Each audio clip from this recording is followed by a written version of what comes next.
मेरे प्यारे बच्चों, आप सभी को नमस्कार। क्या हाल है आप सभी के? उम्मीद है आप ठीक ठाक होंगे, मस्त होंगे, बढ़िया होंगे। मेरे दोस्तों, आप सभी का स्वागत है मेरी इस क्लास में। मेरे प्यारे बच्चों, आज से हम स्टार्ट कर रहे हैं बहुत ही जरूरी टॉपिक, जिसकी सबसे ज़्यादा डिमांड रहती है। मेरे बच्चों, जब से एग्जाम्स के पैटर्न बदले हैं, तो जो टॉपिक मैं आज कराने जा रहा हूँ, DI डाटा इंटरप्रिटेशन, DI बोलते हैं, डाटा इंटरप्रिटेशन बोलते हैं इसे। इस टॉपिक से बहुत छोटे सवाल पूछे जाते हैं, क्योंकि अगर इसमें बड़ा सवाल देगा तो आपको करने में समय लगेगा। अब बहुत छोटे छोटे टॉपिक इससे पूछे जाते हैं, बहुत छोटे छोटे से क्वेश्चन होते हैं, लेकिन आपको जानकारी पूरी तरीके से बेसिक होनी चाहिए कि मतलब क्या है, क्या क्या उसकी वैल्यू है, वो सारी चीज़ें पता होनी चाहिए। तो आज मेरे प्यारे बच्चों, हम DI स्टार्ट कर रहे हैं, डाटा इंटरप्रिटेशन। आप सबसे उम्मीद है बहुत ध्यान से पढ़ेंगे और बहुत जल्दी से सीखेंगे। मेरे प्यारे बच्चों, DI के टाइप क्या क्या है, अब हम उस पर चर्चा कर रहे हैं। तो DI जो है, एक तो है टेबुलर रिप्रेजेंटेशन होता है डाटा का, एक तो होता है टेबुलर रिप्रेजेंटेशन, यानी इस तरह से हम टेबल में डाटा को रिप्रेजेंट कर दें कि भाई 11th क्लास में कितने लड़के हैं, कितनी लड़कियां, टोटल बच्चे, BA फर्स्ट में, सेकंड में, थर्ड में कितने बच्चे, कितने लड़कियां, ये सब, ये टेबुलर डाटा हो गया। दूसरा है मेरे बच्चे, उसी टेबुलर डाटा को हम डायग्राम के रूप में समझाते हैं। कैसे समझा सकते हैं? डायग्राम के रूप में समझाते हैं। यानी आंकड़े जो होते हैं उनको प्रस्तुत करने के दो तरीके होते हैं, या तो हम टेबुलर फॉर्म में रिप्रेजेंट कर देते हैं, सीधा सीधा टेबल दिखा के, या फिर हम उन पे उन आंकड़ों के आधार पर डायग्राम बनाते हैं, उस डायग्राम के आधार पर चीजें समझाते हैं। आइए मेरे दोस्तों, इसी बात पर चर्चा करते हैं। तो हमें चर्चा ये करनी कि टाइप्स ऑफ डायग्राम रिप्रेजेंटेशन, कि भाई जो डायग्राम्स होते हैं उनको किस किस तरीके से रिप्रेजेंट किया जा सकता है। तो मेरे बच्चे, सबसे पहली होती है ज्योमेट्रिक फॉर्म, जिसमें बार डायग्राम और पाई डायग्राम होता है। सेकंड होता है फ्रीक्वेंसी डायग्राम, जिसमें हिस्टोग्राम, पॉलीगन और ओजाइक होता है। और तीसरा होता है अरिथमेटिक लाइन ग्राफ और टाइम सीरीज ग्राफ। तो जब भी हम चीजों को डायग्राम के थ्रू समझाएंगे तो कुल मिला के मोटे तौर पे तीन तरीके ही शामिल होते हैं, तीन तरीके ही शामिल होते हैं। अब बार ग्राफ क्या है, बार डायग्राम क्या है, पाई डायग्राम क्या है, हिस्टोग्राम क्या है, पॉलीगन क्या है, ओजाइक क्या है, टाइम सीरीज ग्राफ्स क्या है, अरिथमेटिक लाइन ग्राफ्स क्या है, इन सारी चीजों पे चर्चा करेंगे। लेकिन इनमें से बहुत सारी ऐसी चीजें जो हमारे सिलेबस का हिस्सा है ही नहीं, जिस पर हमारे पेपर में किसी भी एग्जाम में, चाहे वो यूपी का हो, चाहे वो हरियाणा का हो, राजस्थान का हो, UPC सेट हो, UPSC CSET हो, या कोई भी एग्जाम हो, उसमें क्वेश्चन पूछे ही नहीं जाते। ये बेसिकली टॉपिक 9th-10th का टॉपिक है, ठीक है। 10th में अच्छे लेवल पे आता है, उसका अगर आप स्टैट्स पढ़ेंगे तो स्टैट्स में ये चीज़ें बहुत अच्छे लेवल पे रखी होती हैं, लेकिन हम उतना ही पढ़ेंगे, इनमें से वही चीज़ें पढ़ेंगे जो हमारे एग्जाम के लिए जरूरी है, वही चीज़ें आज हम पढ़ने जा रहे हैं। तो मेरे प्यारे बच्चों, आज मैं आपसे जो डिस्कस करने जा रहा हूँ, बार डायग्राम की, जैसे बताया ना यहाँ पे बार डायग्राम कितने टाइप के होते हैं। तो सिंपल बार डायग्राम है, मल्टीपल बार डायग्राम है, components of division, percentage bar diagram, ये सब कहानी बाद में समझाऊंगा। ये सिंपल बार डायग्राम का एग्जांपल लियो, लेकिन ये जब मुझे समझाना होगा तब मैं आपको समझाऊंगा। ये हिस्टोग्राम है, ये हो जाए। आज मेरे प्यारे बच्चों, मैं आपसे जो डिस्कस करने जा रहा हूँ वो पाई डायग्राम है। बहुत सारी जगह आप इसे पाई चार्ट के नाम से समझते होंगे, पाई चार्ट। तो अब आप अपनी हेडिंग डाल लीजिए कॉपी में कि आज हम पाई चार्ट पढ़ने जा रहे हैं। क्या पढ़ने जा रहे हैं मेरे प्यारे बच्चों? पाई चार्ट पढ़ने जा रहे हैं।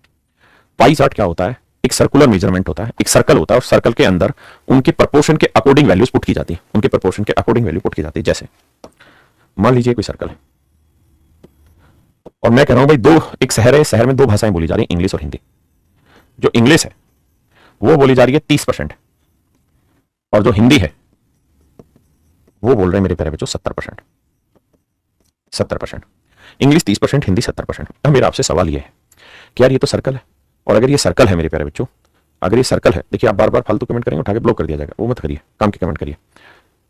तो मेरे बच्चे, ये जो है सर्कल है। अब सर्कल और परसेंटेज में डिफरेंस है। परसेंटेज 100 पे रिप्रेजेंट होती है, जबकि सर्कल जो रिप्रेजेंट होता है वो 360 डिग्री पे रिप्रेजेंट होता है। सर्कल जो रिप्रेजेंट होता है मेरे बच्चे 360 डिग्री पे रिप्रेजेंट होता है।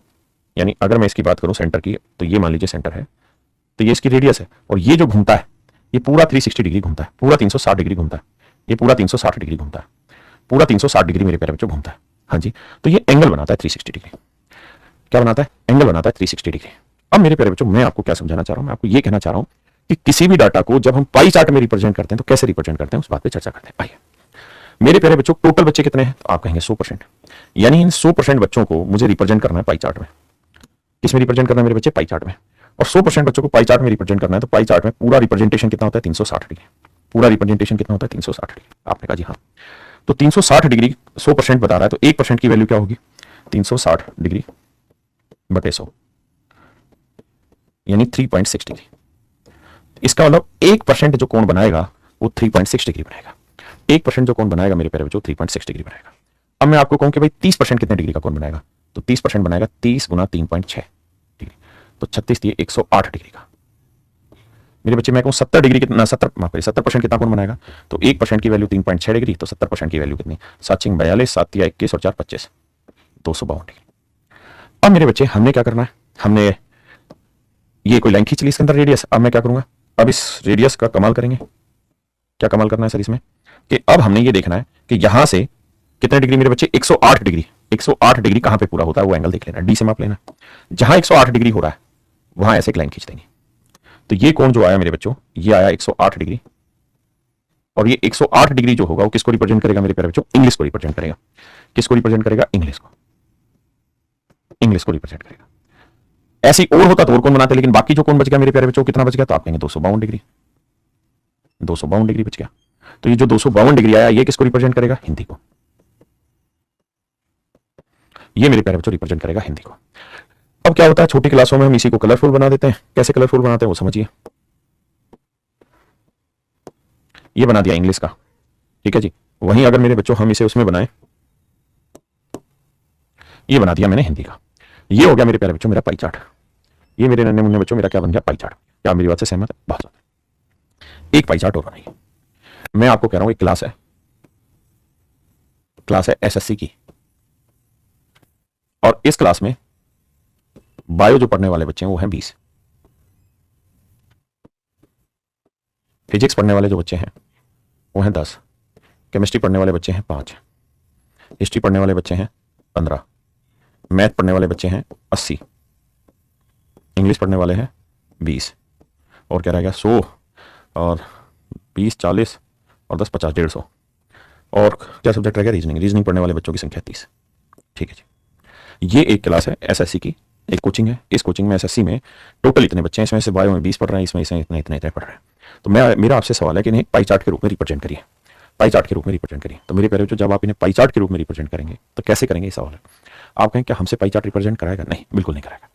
लेकिन वो बनता कैसे है, अगर हम इस बात को तसल्ली से समझ गए तो उसके बाद किसी भी सवाल में हमें कोई दिक्कत नहीं आएगी। ये मेरा दावा आपके साथ। आइए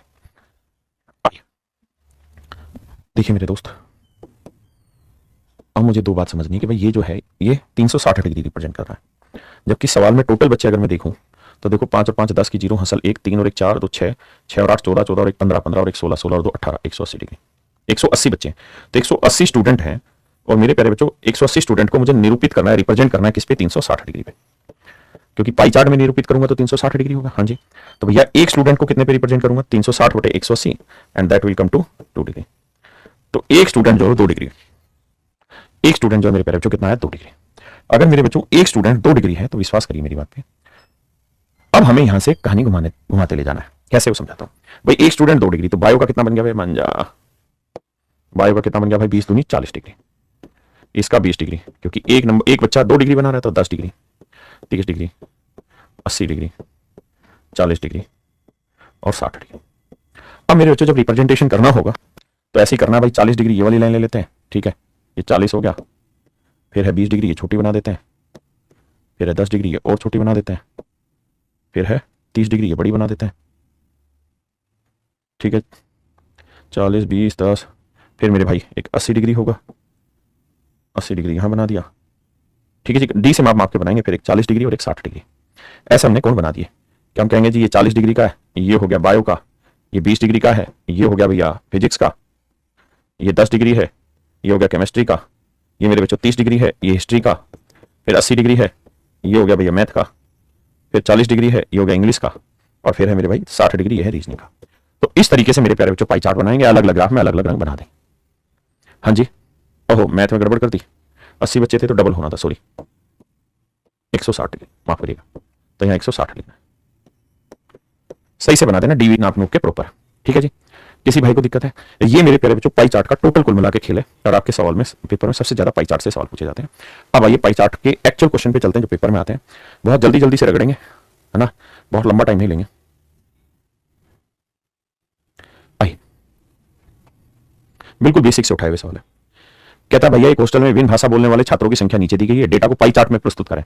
तो पाई चार्ट में बनाना है तो टोटल नंबर ऑफ स्टूडेंट कितने? 72। तो 72 स्टूडेंट रिप्रेजेंट कर रहे हैं 360 डिग्री। आप कहेंगे हाँ, तो एक स्टूडेंट रिप्रेजेंट करेगा 360 बटे 72 यानी 5।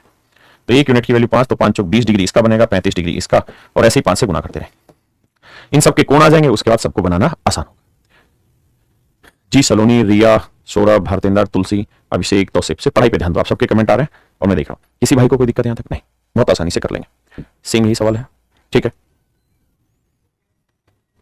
कह रहा है जुलाई 2004 के महीने में गृह स्वामी ने अपना मासिक वेतन 7200 नीचे दिए गए विभिन्न मदों पर खर्च किया। दी गई जानकारी को पाई चार्ट के रूप में प्रस्तुत करना है। तो भाई ये टोटल जो खर्चा है वो 7200 रुपए, तो 7200 जो है वो रिप्रेजेंट कर रहा है मेरे बच्चों किसको? 360 डिग्री को, क्योंकि पाई चार्ट में 360 डिग्री होगा। तो 1 रुपया होगा 7200 बटे में ले आएंगे, तो 1/20 डिग्री। इसका मतलब 1 रुपया जो है वो 1/20 डिग्री को निरूपित करेगा। अब जहां जहां जो जो वैल्यू पूछी वहां उसे 1/20 से गुना कर देंगे, और ऐसा करने के बाद फिर आपके पास डिग्री की वैल्यू आ जाएगी। हाँ जी, ये भी मेरे बच्चे आपने घर पे कर लेना है, ये प्रैक्टिस हल्की सी कर लेना है। इस पे आ जाइए मेरे बच्चे, टोटल जो खर्चा होगा वो कितना होगा? ये कह रहा है दिल्ली में घर निर्माण में खर्चे आए, तो टोटल 100% खर्च होगा, और 100% खर्चा किसको रिप्रेजेंट करेगा? तो आप कहेंगे जी 360 डिग्री को। तो मेरे बेटा 1% की वैल्यू कैसे निकलेगी? भाग देके तो आएगी 3.6 डिग्री। अब हर एक को 3.6 से गुना करेंगे, उनका एंगल आ जाएगा, और एंगल निकाल के आप आसानी से पाई चार्ट बना ले। उम्मीद है पल्ले पड़ गई। अब भाई अभी पेपर का क्वेश्चन करिए।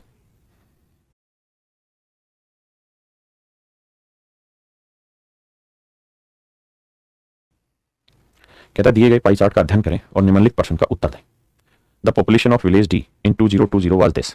What was the population of village A in 2020? Total population of these 6 villages 100%। कहता भाई 6 गांव हैं, 6 गांव की टोटल पॉपुलेशन 100% है, ठीक है जी। और 2020 में सारे गांवों की जो पॉपुलेशन है, the population of village D, D village कहां रहा, तो विलेज डी की पॉपुलेशन 10,500 है, तो यहां दिखा रहा है 8%। डाटा आपको दिखाई दे रहा है? क्या आपको दिखाई दे रहा है डाटा? Very good. अगर ये 8% है तो मेरे प्यारे बच्चों सवाल में कह रहा है कि भाई 8% जो है वो रिप्रेजेंट कर रहा है 10,500 को, तो 1% की वैल्यू क्या होगी? बटे 8। 1% की वैल्यू क्या होगी मेरे बच्चे? बटे 8। हाँ जी। अब सवाल में पूछ रहा है what was the population of village in A in 2020? कह रहा पूरे गांव की जनसंख्या होता, तो पूरे गांव की जनसंख्या 100% होगी, तो 1% की वैल्यू इतनी, तो 100% की वैल्यू कितनी? तो ये जो कैलकुलेशन करोगे मेरे बच्चे, ये आएगा आपके टोटल गांव की पॉपुलेशन, ये आ जाएगी आपके गांव की पॉपुलेशन। अब बात आती कैलकुलेशन की। ओके, बस 2 तरीके हैं, या तो आप 8 से भाग दे लें, देखिए बड़ा आसान है, काटेंगे सोल्व कर लेंगे। हाँ है ना, sorry, what was the population of village, अच्छा माफ करिए, सवाल में पूछ रहा what was the population of village A in 2020। A शहर की 2020 में कितनी जनसंख्या? माफ करिए, तो ए की है 12%, तो कह रहा 12% की वैल्यू बताइए क्या होगी? 1% कितनी, तो 12% की वैल्यू कितनी? अब मेरे बच्चे सिंपल कैलकुलेशन है, सोल्व कर देंगे, कुछ पल्ले नहीं पड़ रहा तो आप क्या अप्लाई कर देंगे इसके अंदर? सर हम अप्लाई कर देंगे इसमें क्या चीज? डिजिटल सम, और वहां से निकालेंगे, या सिंपली सोल्व करें भाई 4 दूनी 8, 4 3 12। अब ध्यान देना, 5 और 1 6, यानी ये जो नंबर है ये भी मेरे प्यारे बच्चों 3 से भाग हो रहा है, और ये भी 3 से, तो जो भी मेरा आंसर हो 3 गुना 3 9 से भाग होना चाहिए। तो देखो यार 7 7 14 14 और 8 22 22 और 5 27, 7 से भाग हो रहा है, 5 5 10 8 18, ये भी भाग हो रहा है 9 से, तो 2 ऑप्शन हो रहे हैं। यहां देखोगे तो 5 10 8 18 तेरी से सारे भाग हो रहे हैं 9 से, तो भैया आपको फिर यूनिट डिजिट से सोल्व करके करना पड़ेगा, सवाल सारे हो रहे, करना पड़ेगा कैलकुलेशन। आइए, कह रहा है what is the central angle corresponding to the sector indicating the expenses incurred on health. Health पे जो खर्चा हुआ है वो कितने डिग्री का कोण बना रहा है, ये आपको बताना है। तो सबसे पहले देखो टोटल खर्चा कितना है, तो भैया इलेक्ट्रिकल पे 5000, इलेक्ट्रिशियन है क्या लिखा है, जो ये 2000 खर्चा ये हो गया, 8000 पढ़ाई पे खर्च कर दिया, हेल्थ पे 15,000 खर्च कर दिया, और रेंट पे 20,000 खर्च कर दिया। टोटल खर्चा कितना हो गया? देखो 15 और 5 20, 8 2 10 20 40 50,000, तो मेरे भाई 50,000 रुपए जो है वो रिप्रेजेंट कर रहे हैं 360 डिग्री को। तो 1 डिग्री एक रुपए की वैल्यू कितनी होगी? 360 बटे 50,000। हाँ जी, समझ रहे हैं? फिर से समझाता हूं, ध्यान देना भाई। टोटल खर्चा 20 और 15 35, 35 और 5 40,000, 40 और 10 50,000 है, 50,000 रिप्रेजेंट कर रहा है 360 को, तो 1 डिग्री 1 रुपए की वैल्यू आ जाएगी 360 बटे 50,000।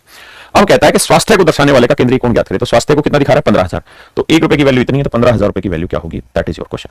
3 जीरो से 3 जीरो निपटाओ, ठीक है जी। उसके बाद भैया 5 जीरो से ये जीरो निपटाओ, 5 3 15 36 3 108 डिग्री, तो आंसर आ जाएगा मेरे प्यारे बच्चों 108 डिग्री। हाँ जी, बहुत आसान, करिए जी।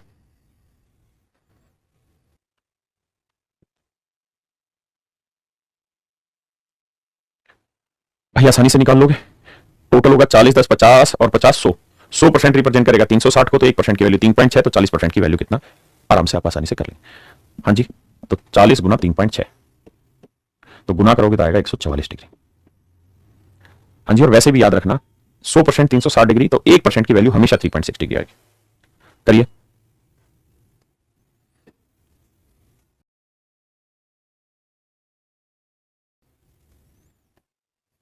देखिए मेरे बच्चे, सवाल में कह रहा है कि 7 जिले हैं, ये 7 जिले, इन 7 जिलों की जनसंख्या 150 करोड़ है, तो टोटल अगर निकालोगे तो 100% होगा, तो 100% की वैल्यू है मेरे बच्चों 150 करोड़, तो 1% की वैल्यू बटे 100, तो कह रहा है ए और डी, तो ए में है 13% और डी में है 17%, तो 17 और 13 का जोड़ 30% की वैल्यू कितनी? कैलकुलेट कर देंगे, that would be your answer 45 crore. Answer देने में यकीन करिए, फालतू बकवास पे नहीं।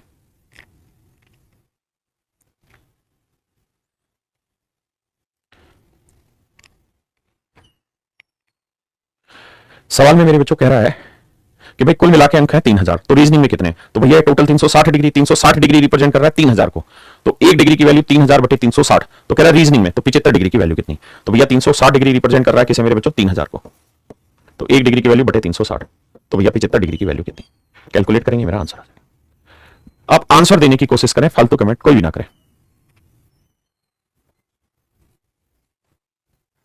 आसानी से कर लेंगे भाई, प्रैक्टिस कर लेनी इनकी।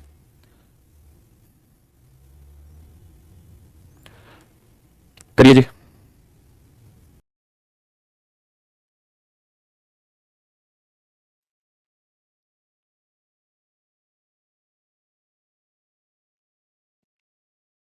देखिए मेरे भाई, कहता है number of illiterate in different state दिखा रखा है।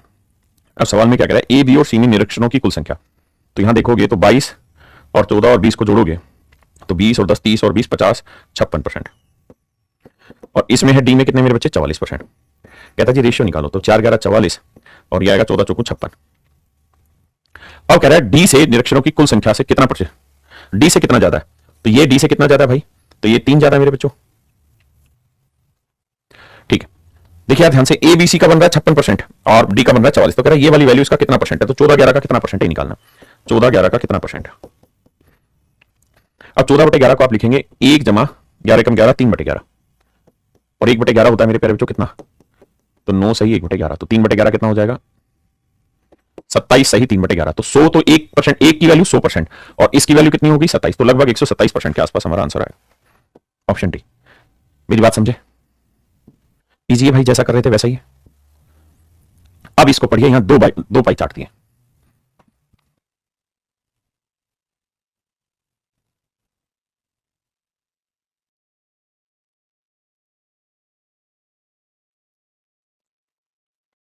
आइए मेरे बच्चे देखिए ध्यान। कहता है study the given pie chart carefully and answer the following question, what amount of the fund is acquired by the school from internal sources.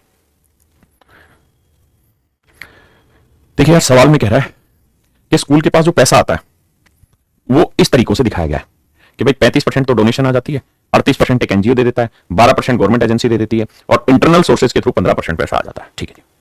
कहता है उसी पैसे का स्कूल खर्च कैसे करता है, uses of fund by school, school कैसे खर्च करता है, तो स्कूल खर्च करता है 11% तो पेमेंट देता होगा, तनख्वाह देता होगा, स्कूल मेंटेनेंस में 30% खर्चा आता है, रिजर्व 33% है, स्कॉलरशिप में 26% खर्चा आता है, तो इस तरीके से मेरे प्यारे बच्चों खर्चे किए जा रहे हैं। हाँ जी, अब हम सवाल पे फोकस करते हैं। यहां से क्वेश्चन स्टार्ट कह रहा है the entire fund, sorry the entire found that school gets, the entire fund हो गया, द एंटायर फंड,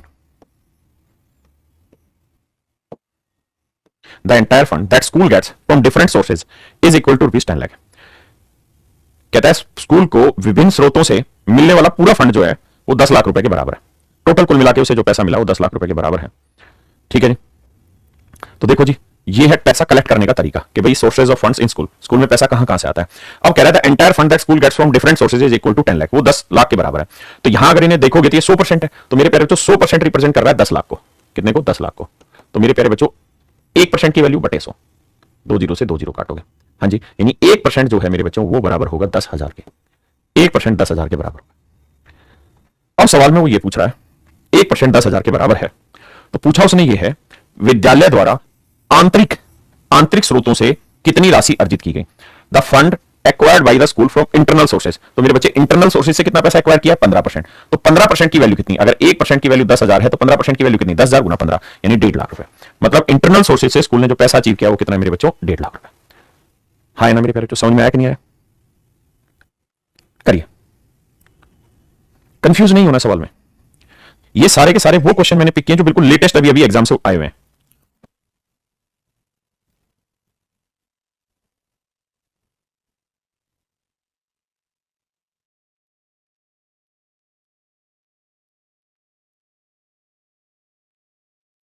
आइए मेरे बच्चे, कहता निम्नलिखित पाई चार्ट कक्षा 12 के अनुभाग ABCDE में उपस्थित और उत्तीर्ण छात्रों की संख्या का डाटा दिखाता है। मतलब ये दिखा रहा है कि भैया अपीयर स्टूडेंट 1800 बच्चे अपीयर हुए ABCDE में, ऐसे बच्चे अपीयर हुए, ठीक है जी। और कहता है जो पास हुए हैं 1800 में से वो केवल 800 बच्चे ही पास हुए हैं, तो 800 बच्चे जो माफ करिए जो पास हुए हैं, 800 बच्चे जो पास हुए हैं उसमें ए स्कूल में 20% पास है, बी में 30 25 15 और 10% बच्चे ही पास हुए। मैं लिख देता हूं, ए स्कूल में मेरे बच्चों 20%, बी स्कूल में 30%, सी स्कूल में 25%, डी स्कूल में 15% और ई स्कूल में 10% ही बच्चे पास हुए। तो सवाल ने आपसे यह जानना चाहा मेरे दोस्त कि how many student fail in section C, कि भाई सेक्शन सी में कितने बच्चे फेल हुए। तो इसका इलाज यह है कि पहले तो ये निकालो total student in section C, student in section C, कि भाई सेक्शन सी में कितने बच्चे हैं टोटल, और इसमें से पास इन सेक्शन सी। तो सेक्शन सी में पास कितने हुए, तो वो जब घटा दोगे आप तो रिजल्ट आ जाएगा fail in section C, fail in section C, कि भाई फेल सेक्शन सी में फेल कितने हुए। यानी आपको सबसे पहले निकालना पड़ेगा सेक्शन सी में टोटल बच्चे कितने। तो बेटे ये बताओ ये टोटल वैल्यू किसको रिप्रेजेंट कर रही है, तो आप कहेंगे 360 डिग्री को, 360 डिग्री, तो 360 डिग्री रिप्रेजेंट कर रहा है 1800 बच्चों को। बहुत सुंदर भाई। तो कह रहा है कि सी में कितने बच्चे हैं, 100 डिग्री, तो 100 डिग्री की वैल्यू कितनी, दैट इज माई क्वेश्चन। अब 0 से 0, 18, 36 5 180, 50 आएगा, 50 को 10 से गुना करेंगे 500। यानी ये बात तय हुई कि सेक्शन सी में मात्र 500 बच्चे, सेक्शन सी में मेरे पेरे 500 बच्चे, सेक्शन सी में 500 बच्चे। अब ये पता करना है कि भैया सेक्शन सी में पास कितने हुए, तो भैया पास हुए हैं 800। यहां तो वैल्यू थी डिग्री में, यहां वैल्यू दे रखी है परसेंटेज में, यहां वैल्यू किसमें दी मेरे बच्चों, परसेंटेज में। इसका मतलब 100% रिप्रेजेंट कर रहा है 800 को। तो अगर 100% रिप्रेजेंट कर रहा है 800 को, तो भैया 1% की वैल्यू 8 आ जाएगी। अब हमें पता करना है कि सेक्शन सी में कितने बच्चे पास हुए, तो आंसर है जी 25%। तो 25% की वैल्यू कितनी, मेरे बेटा ध्यान दो भैया, टोटल पास जो बच्चे हुए हैं 100% है, तो 100% रिप्रेजेंट कर रहा है 800 को, तो 1% की 800 100, तो सेक्शन सी में पास कितने हुए 25%, 25% की वैल्यू कितनी, तो 25 8 200 बच्चे, यानी सेक्शन सी में पास हुए हैं 200 बच्चे। तो भैया 500 अपीयर हुए थे, 200 पास हो गए, तो फेल होने वाले कितने रहे, 300। इसका मतलब मेरे प्यारे बच्चों सेक्शन सी में 300 बच्चे फेल हो गए। अब जल्दी से कमेंट करके बताइए कितने बच्चे समझ गए, और आप सबको ये कसम है कि कोई भी एक से ज्यादा कमेंट मत करे एक सवाल के आंसर में।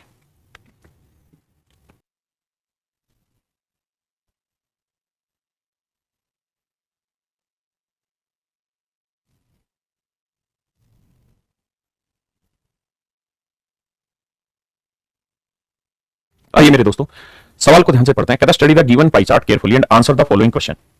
What is the total amount used by the school for the payment. कहता है भुगतान के लिए स्कूल द्वारा उपयोग की गई कुल राशि क्या है, यह हमें पता करना है।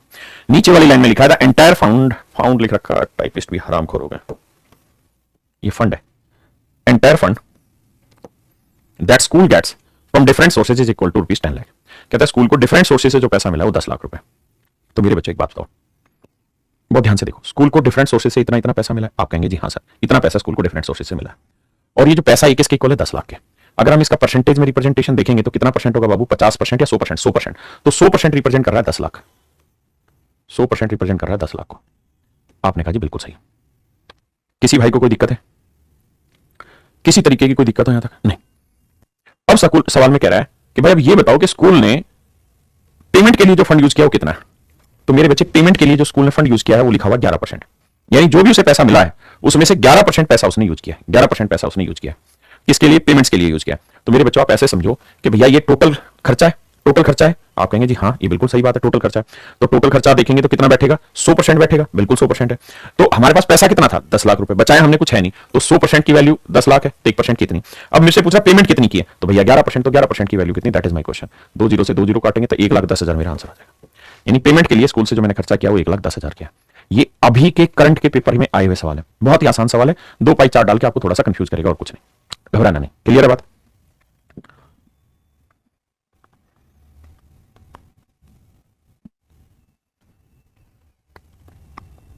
अच्छा सवाल है, करें।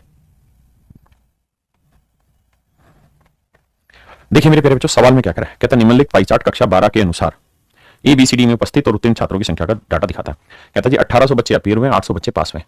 अब कहता है कि भैया ए और बी में परीक्षा देने वाले छात्रों की संख्या के बीच अंतर कितना, अनुभाग ए और बी में परीक्षा देने वाले, find the difference between the number of student who appear for the exam in section A and B. कहता है सेक्शन ए और बी में जिन बच्चों ने जो अपीयर हुए हैं उसके बीच का डिफरेंस कितना है।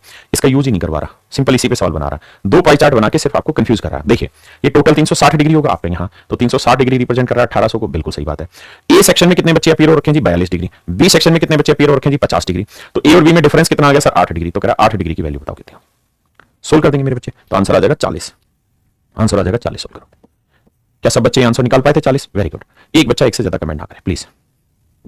सवाल में कह रहा है कि भाई दिए गए आंकड़ों का अध्ययन करें और निम्नलिखित प्रश्न का उत्तर दे। वर्ष 2015 में विभिन्न राज्यों की जनसंख्या से संबंधित डाटा पाई चार्ट और तालिका के रूप में आपके सामने दिखाया गया है। यदि दिए गए राज्यों की कुल जनसंख्या 3,15,000 है तो भैया टोटल पॉपुलेशन ये कितनी हुई, तो आप कहेंगे 100%। टोटल पॉपुलेशन कितनी हुई, 100%। तो 100% रिप्रेजेंट कर रहा है 3,15,000 को। 100% रिप्रेजेंट कर रहा है 3,15,000 को। आपने कहा जी ओके, क्योंकि टोटल जनसंख्या जो है दिए गए राज्यों की कुल जनसंख्या 3,15,000 और यहां देखेंगे तो 100%, तो 100% रिप्रेजेंट कर रहा है 3,15,000 को। बिल्कुल सही। तो 1% की वैल्यू इतनी आ गई। तो हमें कह रहा है गोवा और मध्य प्रदेश में निरक्षर लोगों की कुल संख्या कितनी है। तो सबसे पहले बताओ गोवा और मध्य प्रदेश की जनसंख्या कितनी कितनी है। तो आप कहेंगे सर गोवा की जो जनसंख्या है, गोवा कहां है, 12% है, और मध्य प्रदेश की जनसंख्या क्या है, 20% है। लेकिन गोवा और मध्य प्रदेश में रेशियो अलग अलग है, तो भी अलग अलग कैलकुलेट करना पड़ेगा। यहां तक की बात आ गई समझ में। आपने कहा जी आ गई। अब पॉइंट टू पॉइंट बात करते हैं आगे।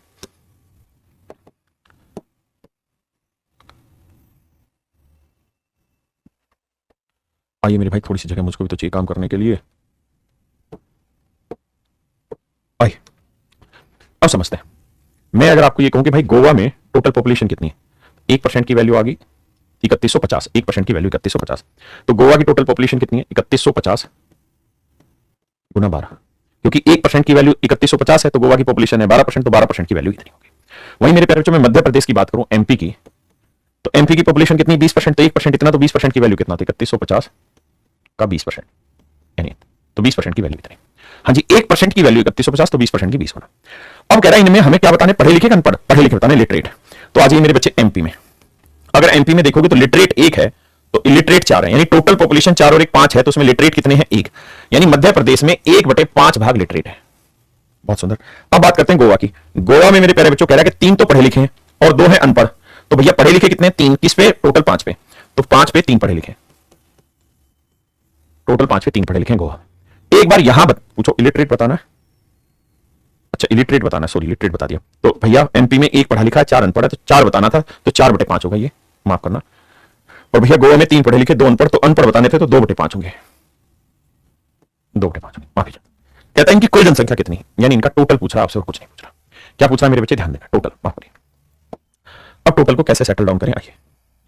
आप इस बात से तो बखूबी समझते ही हैं कि 5 कट जाएगा, उसका तो हम डिजिटल सम भी लगा सकते हैं, कैलकुलेट भी कर सकते हैं। 5 से दोनों ही जगह सेम कट जाना है। हाँ जी, मेरी बात समझ रहे हैं, नहीं समझ रहे, या यूं सोच लीजिए, या 5 से काट ही देते हैं, 5 छिंग 30 ना 0, 5 3 15 है, 5 छिंग 30 गलत कर दिया मैंने, 5 छिंग 30, 5 3 15 है ना, और 0, यहां पे भी 5 से काटेंगे 630। अब मेरे बच्चों एक बात आपने ध्यान देनी है, डिजिटल सम करते हो, ट्राई करते हो क्या, लेकिन डिजिटल सम में नुकसान एक ही है कि 2-3 ऑप्शन मिल जाएंगे तो बसड़ हो जाएगी।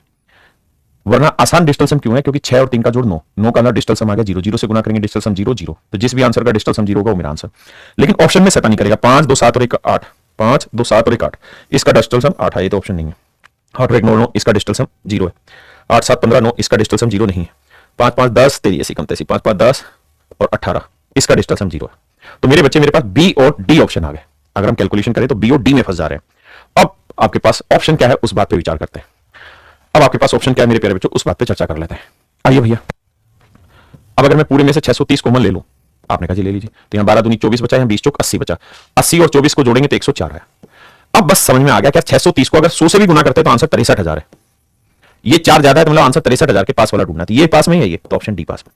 तो मेरे प्यारे बच्चों मेरा आंसर डी होगा। क्लियर है जी? मेरे नन्हे मुन्ने बच्चों बात समझ में आई कि नहीं आई? क्लियर है? अब आ गया था।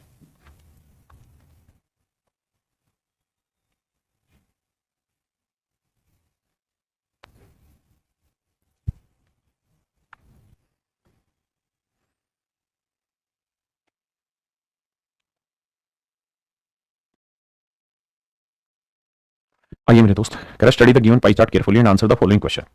If scholarship has to be paid out of the donation fund, कहता है स्कॉलरशिप जो दी जाएगी वो डोनेशन फंड से दी जाएगी। कहता है जो डोनेशन है इसी में से स्कॉलरशिप पे होगी। बहुत बढ़िया बात है। Sorry, if scholarship has to be paid out, यहां से ध्यान से पढ़िए, scholarship has to be paid out out of the donation fund. कहता है यदि छात्रवृत्ति का भुगतान दान की निधि से किया जाना है, then what is the percentage of donation fund used, what is the donation fund used for this purpose. तो बताओ कि डोनेशन जो है उसका कितना भाग तो इस उद्देश्य के लिए उपयोग की जाने वाली दान निधि का प्रतिशत क्या है। कहता है भैया डोनेशन में जो पैसा आया और स्कॉलरशिप में जो पैसा खर्च हुआ, वो स्कॉलरशिप में जो पैसा खर्च हुआ और डोनेशन में आए पैसे का कितना प्रतिशत है, ये हमारे सवाल का उत्तर होगा। आपका टाइम स्टार्ट होता है, अब करिए।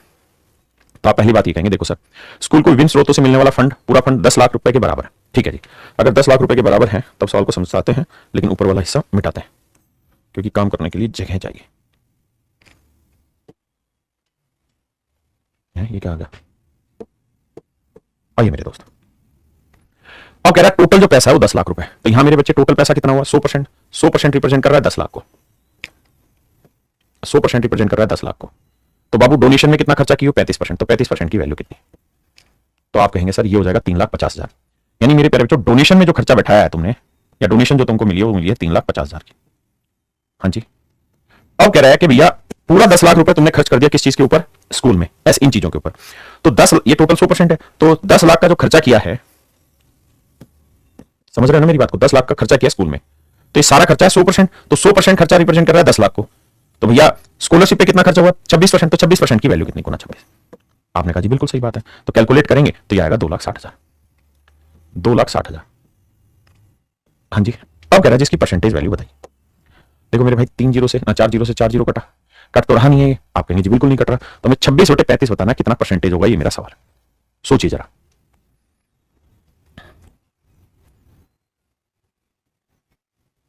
आइए मेरे दोस्त ध्यान से मेरी बात समझिए। अब हमें परसेंटेज कैलकुलेशन करनी है। हमें पता करना है 26/35 कितना परसेंट है। 26/35 कितना परसेंट है? देखिए एक तो बेसिक ही तरीका कि मैं इसे काटूं, 5 7 35 और 5 से काटूं 20। हाँ जी। फिर 20 को 26 से गुना करूं, 26 दूनी 52, 520 आया। और फिर भाग दूं 7 से, तो 7 7 49, बचा कितना भाई 3, 7 चौक 28, बचा कितना 2, 7 दूनी 14, यानी 74 पॉइंट समथिंग मेरा आंसर पहुंचेगा। 74 पॉइंट समथिंग में मेरा एक ही ऑप्शन है, ऑप्शन सी। हाँ जी, 74.29 मेरा सही आंसर है। दूसरा है कि मैं यहां कोई जुगाड़ लगाऊं अपनी कैलकुलेशन का और सवाल को करने की कोशिश करूं। आइए मेरे बच्चे अब जरा ध्यान से समझिए। देखिए ये तो हटी क्या कहानी से, 26/35 ही चाहिए हमें तो 26/35 से ही मतलब था, गुना 100। हमें इसकी वैल्यू निकालनी। हाँ जी मेरे बच्चों, मैं आपको क्या कह रहा हूं, मोटी बात पकड़ो, लंबी बात नहीं पकड़ो। मैं इस 26 की जगह 25/35 लिख दूं, जमा 1/35 लिख दूं, तो कोई गुनाह तो नहीं कर दे रहा हूं मैं मन ही मन में? आप कहेंगे नहीं सर गुनाह तो नहीं हो रहा, क्योंकि 25 और 1 26 ही बन रहा, कोई दिक्कत नहीं। सर 5 5 25, 5 7 35, 5/7 परसेंटेज में खूब रगड़वाया। 1/7 14 सी 2/7% होता है, और 5/7 मैंने अलग से टेबल में लिखवाया था। इसका मतलब होता है 71 सही 3/7%, यानी लगभग 71.4%। बिल्कुल ठीक है। 1/35 आप ये भी जानते हैं कि 1/30 जो होता है वो होता है 3 सही 1/3, 1/35 है तो लगभग 3 और जोड़ लेता हूं मैं, यानी मेरा जो आंसर आएगा 71 और 3 74.4 के आसपास आएगा। इससे थोड़ा ही कम रहेगा क्योंकि मैंने बड़ी वैल्यू ले रखी है, तो मैं ऐसे तोड़ लूंगा सवाल को। दूसरी चीज मेरे बच्चे, जब मैं सवाल को कर रहा था तो मैंने दो चीजें फोकस करनी थी। पढ़ते पढ़ते एक पहली चीज जो फोकस करनी थी वो ये कि मुझसे सवाल क्या पूछा गया। तो सवाल मुझसे पूछा गया देन व्हाट, बड़े ध्यान से सुनना, कोई जल्दबाजी नहीं है।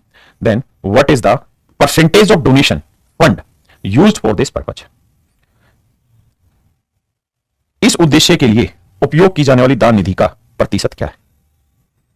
अब मेरे बेटे, अब आप विश्वास करो, यह चीज तो आपको बहुत गहराई से बताई हुई है कि जब भी आपको सवाल में परसेंटेज पूछे, रेशियो पूछे, फ्रैक्शन पूछे, तो ऐसी सिचुएशन में रियल नंबर लेने की जरूरत कतई भी नहीं। ऐसे क्वेश्चन में हमें रियल नंबर लेने की जरूरत नहीं। हमें रियल नंबर तभी लेना है जब हमसे कोई रियल वैल्यू पूछे। यहां हमसे पूछा होता मात्र कंपैरिजन, तो हमें कंपैरिजन में कंपैरेटिव वैल्यू ही लेनी थी। तो मैं एज ए स्टूडेंट इस क्वेश्चन को अगर कर रहा होता तो मैं इस सवाल में 10 लाख की वैल्यू ही नहीं करता, क्योंकि मुझे परसेंटेज जानना था। तो मैंने ये मान लेना था भाई स्कूल को 100 रुपए मिले फंड, और उसी 100 रुपए को यूज करना है, बस सिंपल सी बात है। तो 100 रुपए जो फंड मिला उसमें डोनेशन 35 रुपए, तो 35 रुपए की डोनेशन मिली है, और भैया उसी 100 रुपए में स्कॉलरशिप पे 26% खर्च हुआ, तो 26 रुपए खर्च किया। तो कह रहा जी कितना परसेंट है, बस आंसर एक सेकंड में। मेन लड़ाई यहां पे थी मेरे दोस्तों, और कुछ है ही नहीं। क्या मेरी बात समझ में? वही परसेंटेज का ही कॉन्सेप्ट यूज करना और कहीं नहीं। आप इससे पहले आपने क्यों नहीं लगाया? इससे पहले मैंने इसलिए नहीं लगाया क्योंकि यहां मुझसे एक्चुअल वैल्यू में टक्कर करवा रहा था, परसेंटेज वगैरह में टक्कर नहीं ले रहा था। अगर परसेंटेज में टक्कर लेता तो मैं सीधा ही पॉपुलेशन 100 मान लेता, है ना। इससे पहले भी एक दो सवालों में जो कहानियां गड़बड़ हुई वो ये थी कि यहां परसेंट, यहां तो एक्चुअल वैल्यू लेनी पड़ेगी क्योंकि बीच का अंतर पूछा था, एक्चुअल डिफरेंस पूछा था। जब भी मुझसे कंपैरिजन पूछेगा तो मैं अपना दिमाग दौड़ाऊंगा और सवाल को जल्दी से करूंगा। जब तक वो कंपैरिजन के हाथ नहीं लगवाएगा मैं रियल वैल्यू से ही फेस करूंगा। कमेंट करके बताइए क्या आप मेरी बात समझ पा रहे हैं? आइए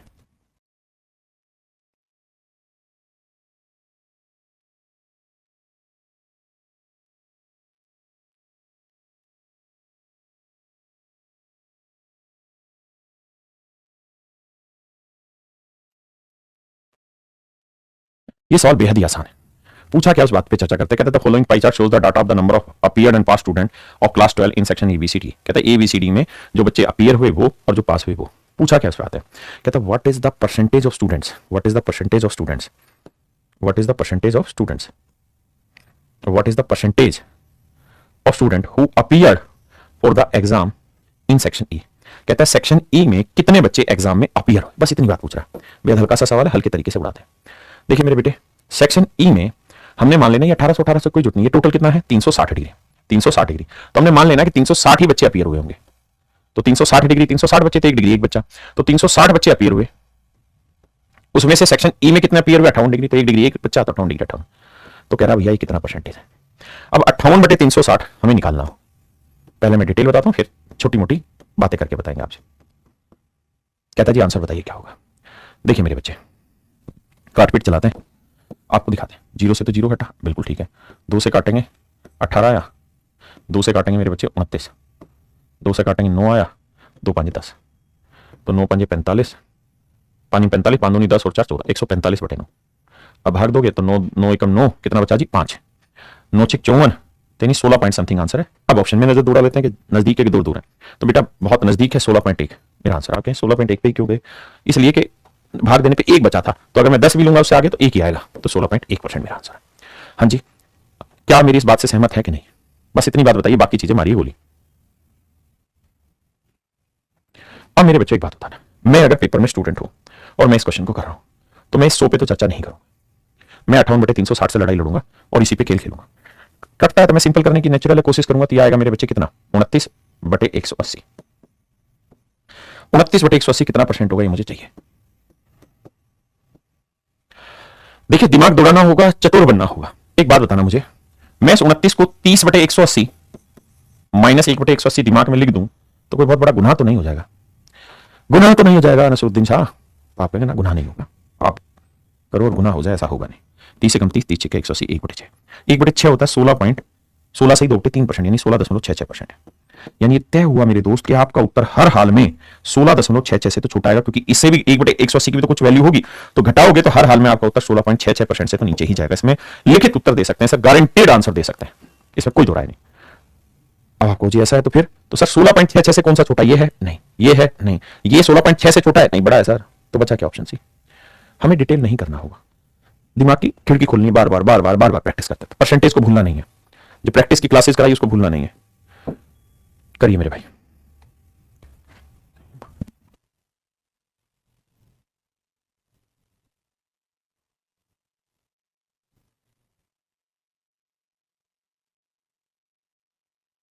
आइए मेरे दोस्त, अब सवाल में कह रहा है कि क्वेश्चन यही है, डायरेक्शन मतलब यही है, लेकिन इसके अंदर 5 सवाल आपसे पूछेगा, 1 2 3 4 और 5, 5 सवाल पूछेगा। देखिए यार ये ट्रेंड होता था पहले कि एक पाई चार्ट देता था और उससे 5 क्वेश्चन पूछता था, लेकिन अब अगर इस ट्रेंड की मैं बात करूं तो ये ट्रेंड पूछा जाएगा सीडीएस जैसे एग्जाम में, जहां एक पाई चार्ट पे 5 क्वेश्चन बनाएगा, क्योंकि 5 क्वेश्चन को सोल्व करने के लिए हमें कम से कम 2.5 मिनट चाहिए, 2.5 से 3 मिनट चाहिए, और वो ऐसा होगा नहीं कि एक क्वेश्चन में इतना मिनट। तो ये अभी जो एग्जाम है उस एसएससी वाला एग्जाम, उसके लेवल की बात नहीं है, ये बात हो रही है किसकी मेरे प्यारे बच्चों, सीडीएस टाइप के एग्जाम की, है ना, जहां समय ज्यादा मिलता है। आइए पढ़िए।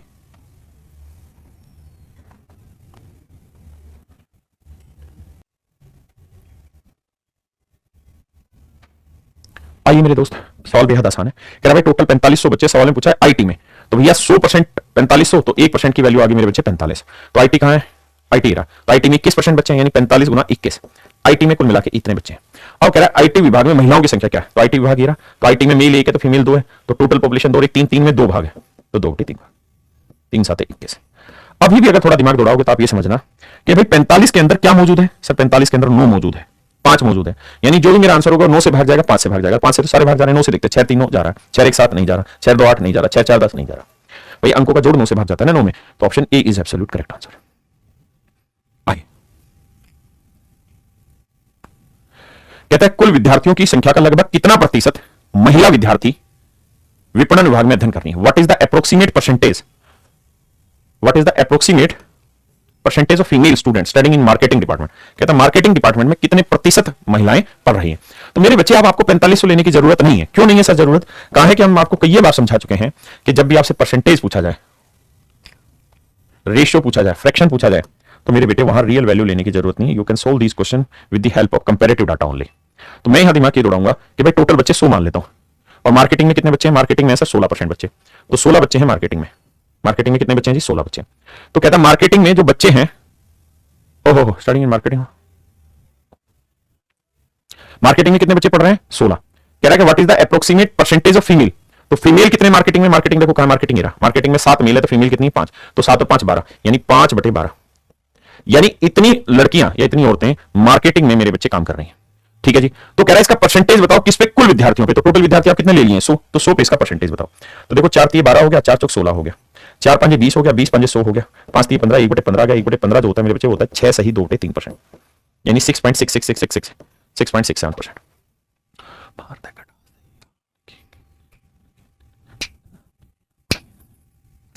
आइए मेरे दोस्त, कह रहा बैंकिंग और अंतरराष्ट्रीय व्यापार में कुल कितने विद्यार्थी अध्ययन कर रहे हैं? देखिए बैंकिंग और इंटरनेशनल ट्रेड में व्यापार में कुल कितने विद्यार्थी अध्ययन कर रहे हैं? तो भैया यहां तो 4500 लेना होगा, तो 100% 4500, तो 1% की वैल्यू मेरे बच्चों 45 कट गया। अब कह रहा है इंटरनेशनल ट्रेड, कहां भी इंटरनेशनल ट्रेड 18% है, और बैंकिंग में कितने भाई? 12%।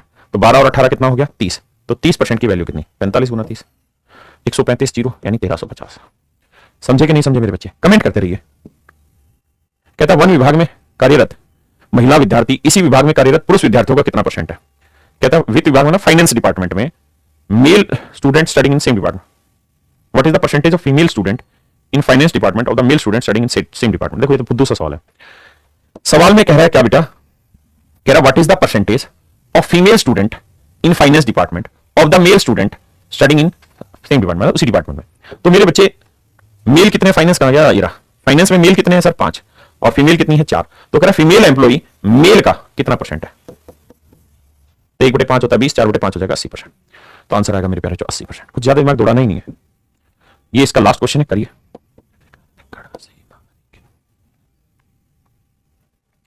आइए मेरे दोस्त, हम पहले बैंकिंग में सोचते हैं। बैंकिंग में फीमेल देखोगे तो 10/27, और बैंकिंग में टोटली लोग 12% है। तो बैंकिंग में एक तो वैसी पॉपुलेशन बहुत कम है, उसमें महिलाओं की संख्या कम है, रेशियो के हिसाब से काटा मारो। अगला एमएस में लाते हैं। एमएस में अगर आप जाओगे तो भैया एमएस कहां है? एमएस में 22% है। एमएस में 22%, ये ठीक है। टोटल पॉपुलेशन 100 मान लेते हैं, तो एमएस में कितने में? 22 लोग हुए। तो 22 लोग हुए, तो 22 में महिलाएं कितनी हुई भाई एमएस में? 3/5, 3/5 ये महिलाएं। हाँ जी। तो सोल्व करोगे 22 66/5, तो 12 5 60, 13 5 65, 13.2 फीमेल हुई है किसमें? एमएस में। वहीं मेरे प्यारे बच्चों अगर मैं इंटरनेशनल ट्रेड की बात करूं तो इसको तो काटा ही मार दूंगा, क्योंकि महिलाएं बहुत कम है इसमें, 1/6। अब बच्चा आईटी की बात करें तो आईटी में कितने लोग हैं भाई? टोटल 21%, यानी 21 लोग हैं। और आईटी में महिलाएं कितनी है? 2/3, 3 7 21, 7 दूनी 14। तो सबसे ज्यादा जो महिलाएं हैं मेरे प्यारे बच्चों वो आईटी में। सबसे ज्यादा जो महिलाएं मेरे बच्चों किसमें है? आईटी में। आईटी सबसे ज्यादा जो महिलाएं हैं मेरे बच्चे वो आईटी में। बताइए कौन सा ऑप्शन आपके हिसाब से ठीक है? ये मेरे भाइयों आपका होमवर्क है, बाकी आप करके आना। कल हम पाई चार्ट खत्म करके दूसरा क्वेश्चन स्टार्ट कर लेंगे, आगे बढ़ेंगे। देखिए मेरे बच्चों, जिस भी भाई को, मेरे प्यारे बच्चों देखिए, जिसको भी ये समझ नहीं आया वो सबसे पहला काम क्या करे? आपको ये पता करना है कि सबसे ज्यादा बच्चे किसमें। तो आप टोटल बच्चे क्या करो? 100 मान लो, टोटल 100 बच्चे मान लो, ठीक है, जिसको भी पल्ले नहीं पड़ा। अगर 100 बच्चे मानते हैं और बैंकिंग की बात हो रही तो बैंकिंग में कितने बच्चे हैं सर? 12%, यानी 12 बच्चे हैं बैंकिंग में। तो 12 में महिलाएं कितनी है? 10/27, निकाल के देखो 10/27 कितना बना। दूसरा अगला है आईटी। आईटी में टोटल बच्चे कितने? 21, और आईटी में महिलाएं कितनी भाई? आईटी में है 2/3, 3 में 2 भाग है, यानी 2/3 महिलाएं। उससे अगला है एमएस। एमएस में टोटल बच्चे कितने हैं जी? एमएस में टोटल बच्चे हैं 22, और इस 22 के अंदर एमएस में महिलाएं कितनी? 2 और 3 5, 5/6 ना, सॉरी माफ करिए, 3/5, 3/5। और तीसरा है मेरे बच्चे इंटरनेशनल ट्रेड। अब आप ये देखिए इंटरनेशनल ट्रेड में कितने लोग हैं? 18%, यानी 18 लोग हैं। और इसमें महिलाएं कितनी इंटरनेशनल ट्रेड में मेरे प्यारे बच्चों? तो वह है 1/6। आप कैलकुलेट करके देखेंगे ना धीरे धीरे, तो आपको समझ में आएगा कि किसमें कितने बच्चे हैं, और वहां से आप कहानी को समझ पाएंगे। आइए मेरे प्यारे बच्चों सवाल पढ़ते हैं। देखिए सवाल में क्या कह रहा है? कह रहा है निर्देश प्रश्न संख्या 1 से 5 दिए गए पाई चार्ट का अध्ययन करके निम्नलिखित प्रश्नों का उत्तर दें।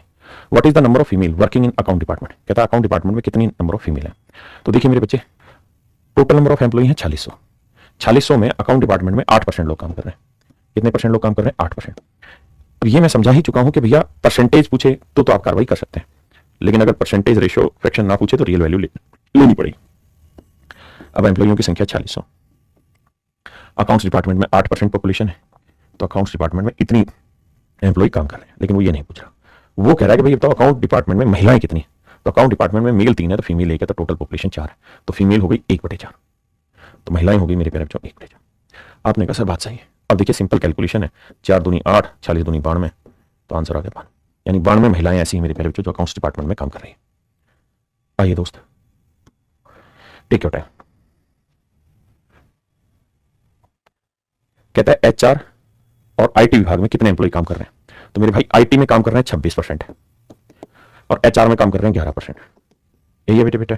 तो 6 1 7 2 1 3, तो कुल मिला के 37% एम्प्लॉय काम कर रहे हैं। 37% एम्प्लॉय काम कर रहे हैं।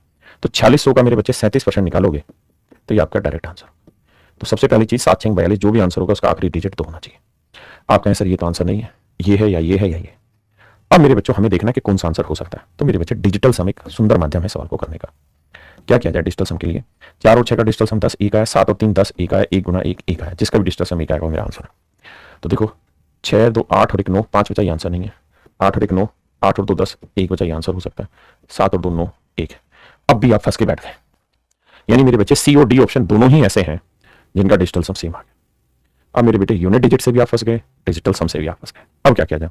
कुछ भी नहीं भाई, अब तो गुना ही करना है। और तो क्या ही कर लोगे तुम, है? तो गुना किया जाए, तो गुना कैसे करो? 46 की 37 से, या तो कैलकुलेशन में मैंने सिखाई है, नहीं तो आप 40 को 30 से करोगे तो 0 3 6 18, 3 चौक 12 और 1 13, 1380। फिर 7 से करेंगे, 7 6 42 और 7 चौक 42, 7 चौक 28 और 4 32। बस यहीं से पल्ले पड़ जाएगा 8 2 10, आखिरी 2 0 2 होंगे। तो यानी ऑप्शन डी से सी गलत है। हाँ जी मेरे बच्चे, हमारी समझ पर डिपेंड करेगा हम सवाल को कैसे टैकल करना चाहिए। आइए, यथा सभी विभागों में कार्यरत कुल पुरुष व कुल महिला कर्मचारियों की संख्या को क्रमशः अनुपात बताएं। ये थोड़ा खतरनाक सवाल है। सभी विभागों में कार्यरत कुल पुरुष और कुल महिलाओं कर्मचारियों की संख्या का अनुपात बताएं। बहुत डिफिकल्ट हो जाएगा, तो बड़ा सवाल है, करिए।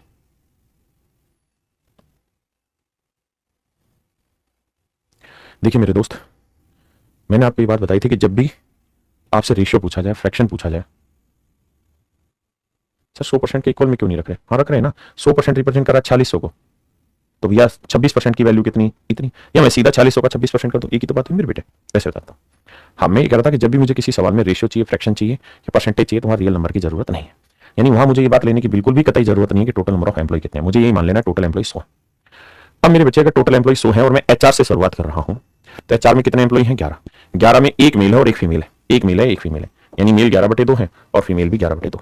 आपने कहा जी ठीक है। अकाउंट्स में मेरे बच्चे 8 लोग हैं। 8 को 3 1 में बांटेंगे, तो 3 1 में बांटेंगे, 3 और 1 4, 4 समझ रहे हो ना? 8 है ना भाई। हमने टोटल पॉपुलेशन 100 मानी, तो अकाउंट्स में कितने लोग हैं? 8।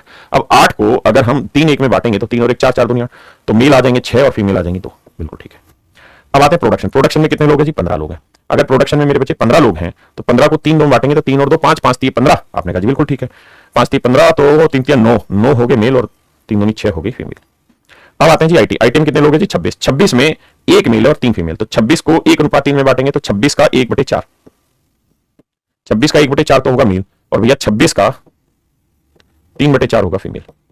क्या आप इस बात से सहमत है? अब आते हैं मार्केटिंग। मार्केटिंग में कहता है 22%, यानी 22 लोग हैं, तो 22 को 1:1 में बांटोगे तो आएगा 11 + 11। ठीक है जी।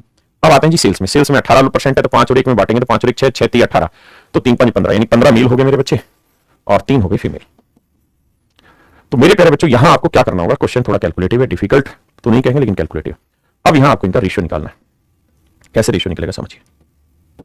देखिए मेरे बच्चे, ध्यान से मेरी बात देखिएगा। सबसे पहले 15 और 6 आप कहेंगे 21, 21 और 9, 21 और 9 सर 40 ना, सॉरी 21 और 9 30, 30 और 11 41, 41 तो आ गया। यहां दो यह 13/2, तो 13 और 11 कितना हो गया सर? 24, 24/2 यानी 12। 41 जमा 12 आया, 41 और 12 आया 53। तो जिस ऑप्शन में पहला 53 वो मेरा आंसर है। तो पहला 53 केवल ए में है, वो मेरा आंसर है। हाँ जी, अगर आप यहां पे भी कैलकुलेशन बैठाएंगे तो देखो 2 और 6 8, 8 और 3 11, 11 और 11 22। बिल्कुल ठीक है। अब आ जाइए यहाँ, 2 दूनी 4, 2 13 26, 13 थी 39, 39 और 11 कितना हो गया? 50, 50 का आधा करोगे 25, तो 22 और 25 का जोड़ कितना हुआ? 47। ये मेरा आंसर होगा। भाई आपको एक ही तो समस्या आ सकती है मेरे बच्चे कि भाई 11/2 और इसको कैसे जोड़े? तो ये 11/2, ये 26 गुना 3/4, तो 4 को 2 दूनी 4, 2 13 26, तो ये हो गया 13 थी 39 और ये हो गया 11। 39 में 11 जोड़ोगे मेरे बच्चे कितना बचा? 50। 50 को 2 से भाग दो क्योंकि एलसीएम तो 2 आया, तो आ जाएगा 25। तो सीधा रेशियो आ गया 53:47। लेकिन फिर भी हम ये कहेंगे कि हाँ सर ये सवाल बड़ा कैलकुलेटिव है, लेकिन ये एसएससी के क्वेश्चन नहीं है। आइए, लेकिन हमें ये जरूर ध्यान रखना कि पेपर में कई बार ऐसा करेगा कि पूरा सब, जैसे 5 टुकड़े ना देके एक ही टुकड़ा दे देगा, और जैसे मेंस में मान लीजिए 30 क्वेश्चन है, 30 में से 20 सवाल बिल्कुल फुद्दू दे देगा और 10 सवाल कैलकुलेटिव दे देगा, तो वो टाइम कहीं ना कहीं मैनेज करा लेगा।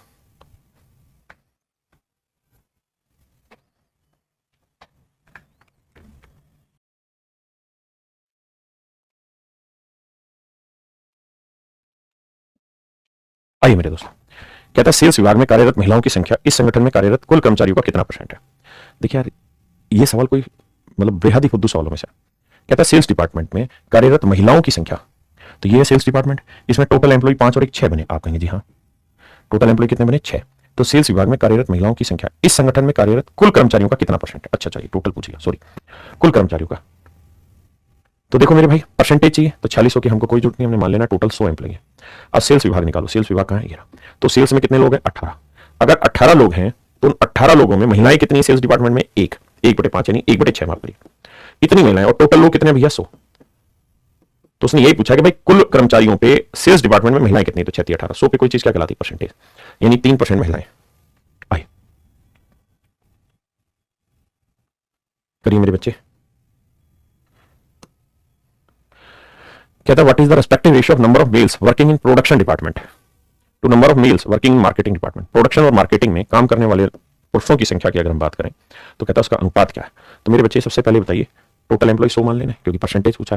तो प्रोडक्शन कहां गिरा? प्रोडक्शन में कितने एम्प्लॉय है? 15। 15 में मेल कितने? 3 और 2 5, 15 गुना में 3/5, बिल्कुल सही है। अब आइए किस पे? मार्केटिंग। मार्केटिंग कहां गिरा? मार्केटिंग में कितने लोग हैं? 22। 22 में मेल कितने हैं? 1 अनुपात 1 यानी 1/2। 2 से काटा 11, 5 3 15 3 3 9 अनुपात 11, 9 अनुपात 11 मेरे प्यारे बच्चों, मेरा सही answer option A is my dear student is your right answer. हाँ जी,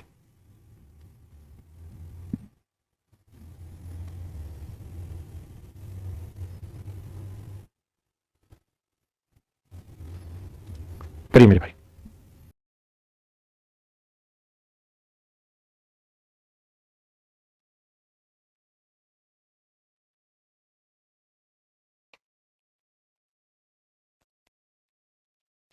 आइए मेरे दोस्त, देखिए ध्यान से, सवाल को समझे। सवाल में कह रहा है दिए गए पाई चार्ट का ध्यानपूर्वक करें, निम्नलिखित प्रश्नों का जवाब दें। कहता है सीधे और पदोन्नति द्वारा बने सहायकों की संख्या की अंतर ज्ञात करो। देखो मेरे प्यारे बच्चों,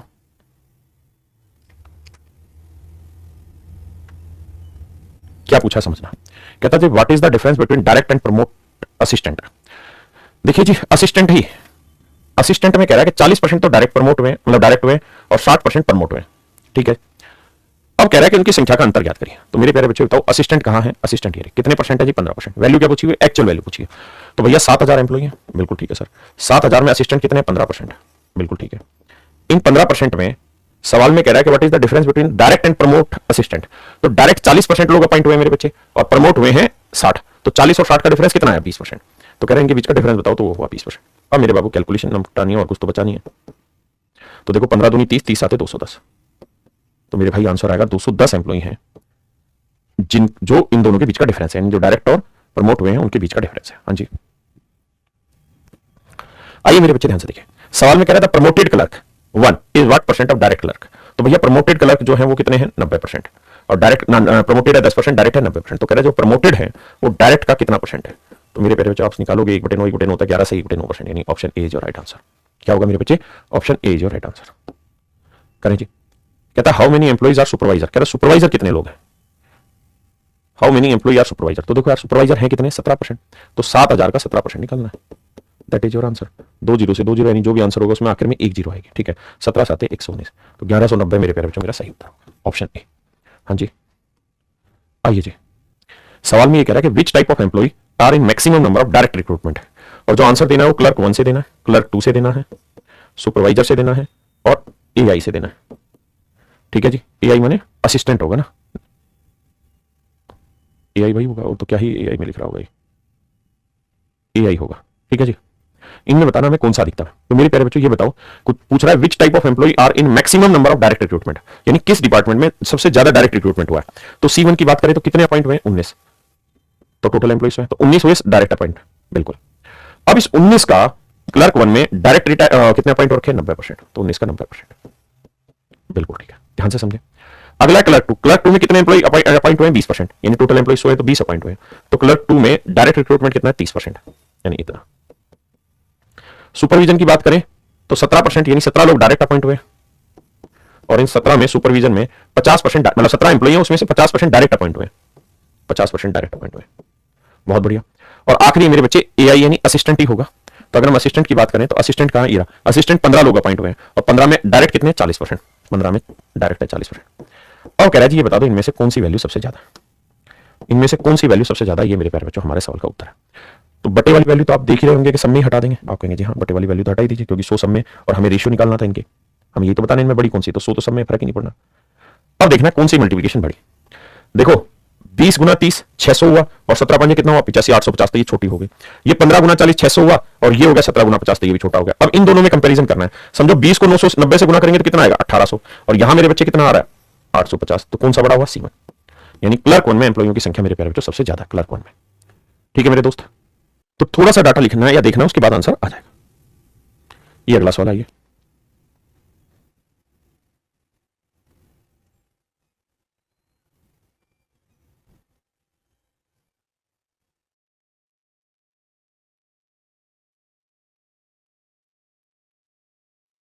आइए मेरे दोस्त ध्यान से सोचिए। कहता है what is the respective ratio two the number of male and number of female working in call centre industries. कहता है कॉल सेंटर इंडस्ट्री में नंबर ऑफ मेल और नंबर ऑफ फीमेल के बीच का रेशियो बताइए।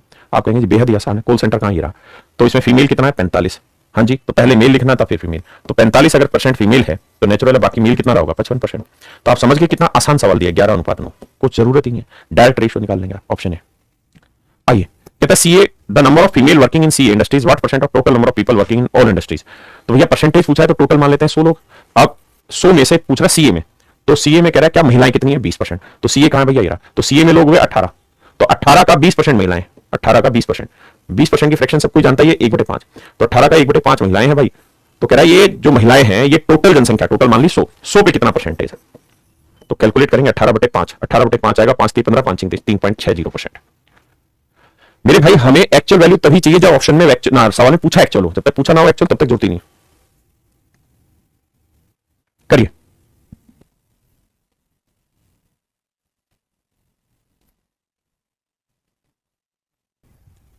देखिए मेरे दोस्तों, सवाल में पूछा find the difference of number of male working in IT industries and banking industry. IT और बैंकिंग में काम करने वाले पुरुषों की संख्या का अंतर ज्ञात करो।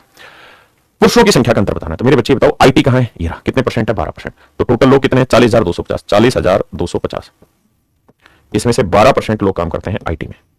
और कह रहा है इसमें पुरुष बताओ, तो आईटी में अगर महिलाएं 20% है तो पुरुष कितने होंगे 80% है। आपने कहा जी हाँ, तो आईटी में पुरुष इतने मेरे प्यारे बच्चों, आपने कहा जी बिल्कुल ठीक है। अब दूसरा है कहता है बैंकिंग, बैंकिंग कहां है जी, ये रहा, बैंकिंग में कितने परसेंट लोग काम कर रहे हैं सर 14%, तो 42,500 टोटल जनसंख्या थी, इसमें से 14% लोग ऐसे हैं जो बैंकिंग में काम कर रहे हैं। बहुत सुंदर जी। अब आगे क्या कह रहा है, अब आगे ये कह रहा है कि बैंकिंग में फीमेल है कितनी 40%, तो मेल कितने हो गए जी 60%, क्योंकि मेल की बात हो रही थी, तो 60% मेल हो गए। तो बैंकिंग में मेल इतने हो गए, आईटी में मेल इतने हो गए। कह रहा है जिनका डिफरेंस बताइए, डिफरेंस करना बड़े में से छोटा। फिर से समझना सवाल जो मैं कहना चाह रहा हूं, मैं आपको ये कहना चाह रहा हूं बेटा, ये देखो find the difference of number of males working in IT industries and banking industry. कहता है बैंक और आईटी में काम करने वाले पुरुषों की संख्या का अंतर ज्ञात करो। तो इनका डिफरेंस मेरे बच्चे मुझे निकालना है। आइए जब डिफरेंस निकालने जाएंगे मेरे बेटे तो एक बात मोटी समझना, 0 से 0 कट रही है, इस 0 से ये 0 कट रही है, इस 0 से ये 0, इस 0 से ये 0। आपने कहा जी ठीक है, इसमें 42,250 था ना, तो यहां गलत लिखा 42,250, 40,250 है। आइए बहुत लंबा नहीं लेके जाऊंगा, सिर्फ समझाने की कोशिश कर रहा हूं और कुछ नहीं। यहां तक किसी भाई को कोई दिक्कत है, आप कहेंगे ना जी कोई दिक्कत नहीं है, हम मोटी मोटी बात यहां पे अच्छे से समझ रहे हैं सर। अगर मेरे बच्चे आप मोटी मोटी बात समझ रहे हो और हमें इसका आंसर निकालना है, तो आंसर कैसे निकाला जाए ये मेरे सवाल का उत्तर है। अब देखिए दो तरीके हैं, पहला तरीका है डिजिटल सम, दूसरा तरीका है कि हम इस कैलकुलेशन को सोल्व कर लें। देखिए डिजिटल सम भी बाद में लगाना, पहले हल्का सा नजदीक लाते हैं, 4025 कॉमन ले लेते हैं, बटे 100 कॉमन आ जाएगा। आप कहेंगे हाँ ये वाला 100 कॉमन आ गया, तो यहाँ 12 84 12 कितना है 96, जबकि 14 कितना है 84, तो मेरे बच्चे 96 में से 84 घटाओगे तो बचेगा कितना 12, तो ये मेरा आंसर होगा। आप कहेंगे हाँ सर इसमें कोई दो राय नहीं है, आपका आंसर होगा। अब डिजिटल सम लगाना बेहद आसान है, या हम थोड़ी सी और कैलकुलेशन भी कर देंगे तब भी कम हो जाएगा, जैसे गुना भी करना है तो 12 पंजे 60, 12 दूनी 24 और 6 30, हाँ जी 3 आएगा आगे, यानी लास्ट ऑप्शन 3 ही आएगा, और 12 चौक 48 और बटे 2 0 था, तो यहाँ तो 483 मेरे प्यारे जो मेरा आंसर। हाँ जी अगर यहाँ डिजिटल सम लगाते तो पहले इसका लगाना होता, फिर इसका लगाना होता, फिर डिफरेंट, तो बेटर है थोड़ा सा कैलकुलेशन है, सोल्व करिए आंसर।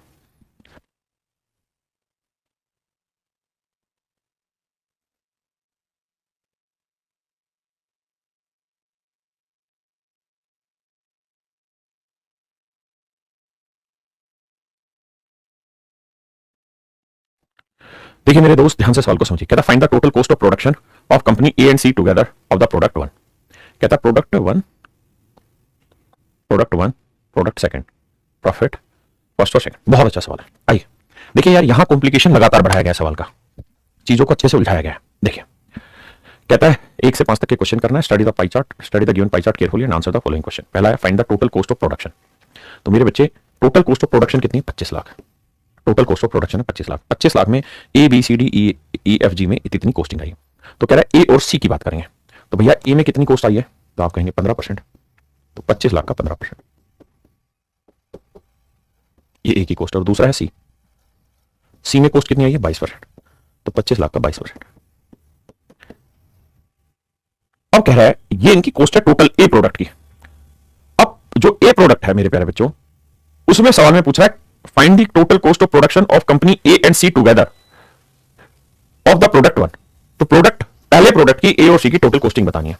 तो मेरे बच्चे जो कंपनी ने कॉस्ट दी है उसमें ए प्रोडक्ट की जो कॉस्ट है वो कितनी है? 2 पहले वाले की, और सेकंड प्रोडक्ट की कॉस्ट कितनी है? 3। तो यानी इसका जो टोटल कॉस्ट ए पे लग रही है उसमें से 2/5 कॉस्ट लग रही है पहले वाले प्रोडक्ट की।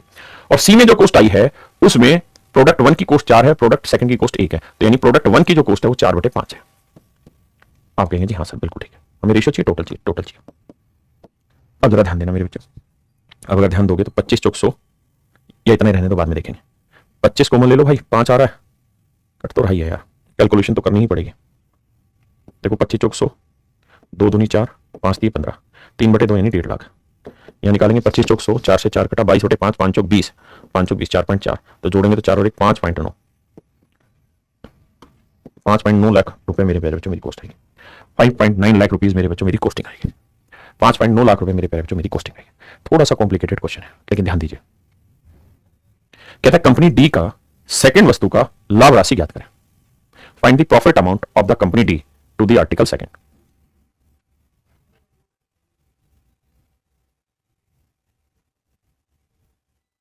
देखिए मेरे बच्चे, आप प्रॉफिट किस पे निकालते हैं? तो आप कहेंगे सर हम प्रॉफिट निकालते हैं सीपी पे, यानी जो भी सीपी होगा उसका प्रॉफिट परसेंटेज निकाल देंगे। सीपी इंटू प्रॉफिट परसेंट कर देंगे, हमारा प्रॉफिट आ जाएगा। अब कह रहा है कंपनी डी की बात करते हैं। तो भैया टोटल कॉस्ट है 25 लाख रुपए जो सब पे इन्वेस्ट की गई, 25 लाख रुपए सब पे इन्वेस्ट की गई है ना।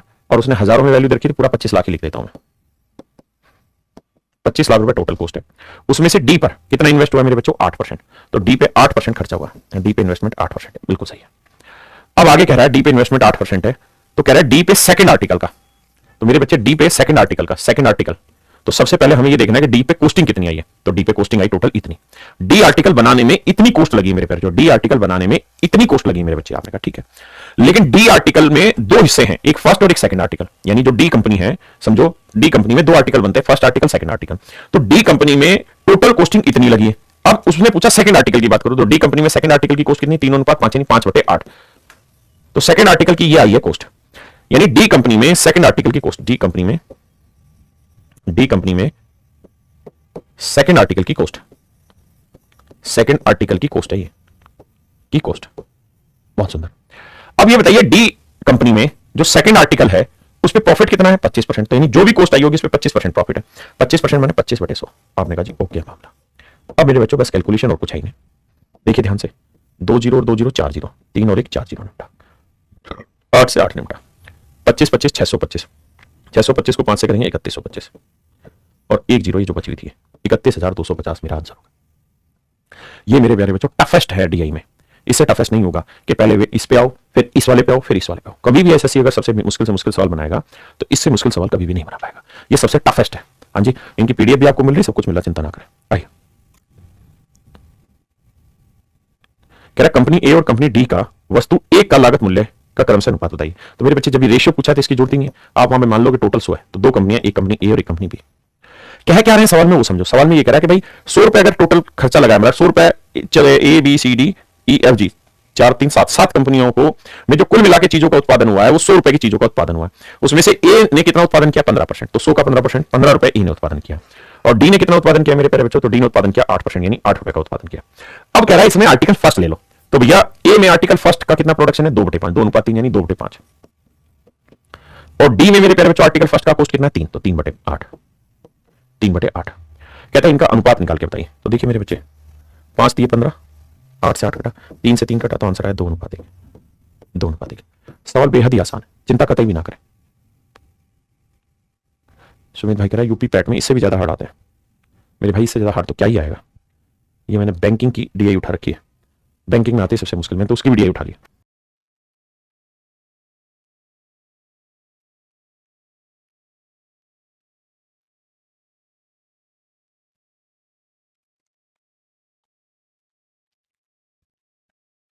कहता है जी कंपनी जी का वस्तु एक और वस्तु दो के लिए कुल लाभ बताए। तो भाई कंपनी जी निकालते हैं, जी है यदि। अब मेरे बच्चों सबसे पहले बताओ 25 लाख का, 25 लाख रुपए टोटल कॉस्टिंग है, यानी पूरी सारा इन सातों कंपनियों में कुल मिला के 25 लाख रुपए का सामान बना।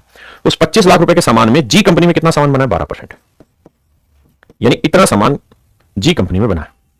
अब कहता है find the total profit amount of the company G to the article 1 and 2। तो कहता है आर्टिकल 1 और आर्टिकल 2 पे कंपनी जी में कितना प्रॉफिट हुआ वो बताइए। तो आपको दो चीजें समझनी होगी।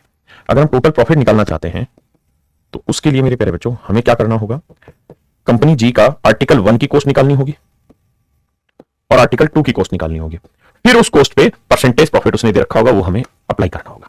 हाँ जी, वो हमें मेरे प्यारे बच्चों अप्लाई करना होगा। अब मुझे एक बात बताइए ध्यान से कि भाई 25 लाख रुपए पे 12% टोटल कॉस्ट आई है कंपनी जी में।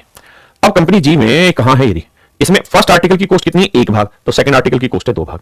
यानी हम ये कह सकते हैं कि 25 लाख का 12%, सारा आंसर लाख में आएगा, 25 लाख का 12% आई टोटल कॉस्ट। ठीक है जी। तो इसमें पहला जो आर्टिकल है उसकी कॉस्ट कितनी है? 1:2 तो 1/3, और जो दूसरा आर्टिकल है उसकी कॉस्ट कितनी है? 2/3। तो 25 लाख का 12% था ना, 25 लाख का 12% माफ करिए, और ये हो गया 2/3। ये आई दोनों की अलग अलग कॉस्टिंग। अब हमें निकालना है टोटल प्रॉफिट। अब मेरे बच्चों सवाल में खुद ही कह रहा है कि भाई कंपनी जी में फर्स्ट आर्टिकल पे 30% प्रॉफिट है और सेकंड आर्टिकल पे 24% प्रॉफिट है। आपने कहा जी ठीक है, तो कह रहा है इन दोनों प्रॉफिट का जोड़ निकाल के बताओ क्या हो।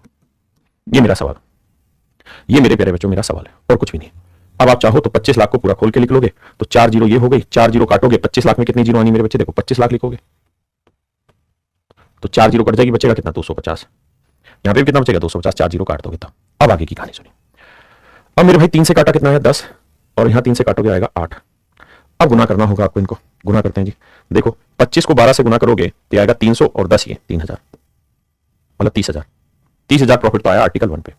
यहां अगर हम बात करें मेरे बच्चे तो ध्यान से देखना, 25 को 12 से गुना करोगे तो 250 को 12 से गुना करोगे तो मेरे भाई आएगा 3000, 3000 को 2 से करोगे 6000, 6 48,000, 48,000 प्रॉफिट आया मेरे बच्चों इसका। तो जोड़ोगे तो आएगा 78,000, यानी टोटल जो प्रॉफिट है मेरे प्यारे बच्चों कितना है? 78,000। हाँ जी, आप चाहें तो इसको अलग अलग ना करके सीधा 25 लाख का 12% निकालने, पहले 25 लाख का 12% निकालना, 25 लाख का 12% निकालना। भाई 25 लाख में 12% कॉस्टिंग है कंपनी जी की, तो कैलकुलेट करोगे तो ये आ जाएगी कितनी? 3 लाख। यानी कंपनी जी में 3 लाख रुपए कुल मिला के कॉस्टिंग आई है। अब उस 3 लाख रुपए में फर्स्ट पे कितनी कॉस्टिंग आई, सेकंड पे कितनी कॉस्टिंग आई, फिर उन कॉस्टिंग पे मेरे प्यारे बच्चों प्रॉफिट परसेंट निकलेगा। तो टाइम टेकन पार्ट होता है, लेकिन अच्छे सवाल है, इससे मुश्किल सवाल नहीं आएंगे, और इसीलिए मैंने सबसे आखिरी में सवाल को डाला। सवाल में कह रहा है कंपनी ए उठा लो, सबसे पहले कुल खर्चा बताना है। तो कंपनी ए में टोटल खर्चा कितना है भाई? 15%। तो 25 लाख का, क्योंकि आंसर लाख में, 15% ही खर्चा आ रहा है टोटल, यानी इतना खर्चा आया मेरे बच्चे कुल मिला के कंपनी ए में, यानी इतनी कॉस्ट है। अब कहता है आर्टिकल 1 निकाल दो, तो कंपनी ए में आर्टिकल 1 का कॉस्ट कितना है? 2/5, 2/5, यानी ये आ गया कंपनी ए में आर्टिकल 1 की बात करें। अब कह रहा है कंपनी बी की बात करो, तो कंपनी बी में टोटल कॉस्ट है 11%, तो 25 लाख का 11%, इतनी कॉस्टिंग आई है मेरे बच्चे कंपनी बी में। और कंपनी बी में सेकंड आर्टिकल की बात कर रहा है, तो कंपनी बी में सेकंड आर्टिकल कितना है? 2, तो 3:2 यानी 2/5, तो सेकंड आर्टिकल की कॉस्ट इतनी। कह रहा है जी इनका टोटल खर्चा बताओ। ध्यान रखना आंसर जो भी आएगा वो मेरे प्यारे बच्चों किस में आएगा? वो आएगा आपका लाख में। तो देखो 25 दूनी 50, 50 दूनी 100, 5 3 15, 3/2 यानी 1.5 लाख। यहां आ जाइए, 25 दूनी 50, 50 दूनी 100, तो 11/10, 11/10 यानी 1.1 लाख। जोड़ोगे तो 1 और 1 2.6 लाख। ये मेरे प्यारे बच्चों मेरा आंसर आएगा, ये मेरे नन्हे मुन्ने बच्चों मेरा आंसर आ जाएगा। हाँ जी, तो मेरे प्यारे नन्हे मुन्ने बच्चों अब आपका डीआई का सेशन पूरी तरह खत्म हुआ ना, माफ करिए डीआई का नहीं, डीआई में जो पाई चार्ट है उसका सेक्शन खत्म हुआ। पाई चार्ट नाम की चीज आपको बहुत अच्छे से मैंने अच्छे तरीके से समझा दी है, पूरी तरीके से। देखिए मैंने डिफिकल्ट टू डिफिकल्ट लेवल भी ले लिया है, और जो एसएससी में आते हैं वो शुरुआत के 10-12 सवाल भी मैंने पिक कर लिए थे जो एसएससी में पूछे जाते हैं, बिल्कुल आसान से सवाल। अब आपने क्या करना है, हो सकता है इस क्लास में जो पीडीएफ थी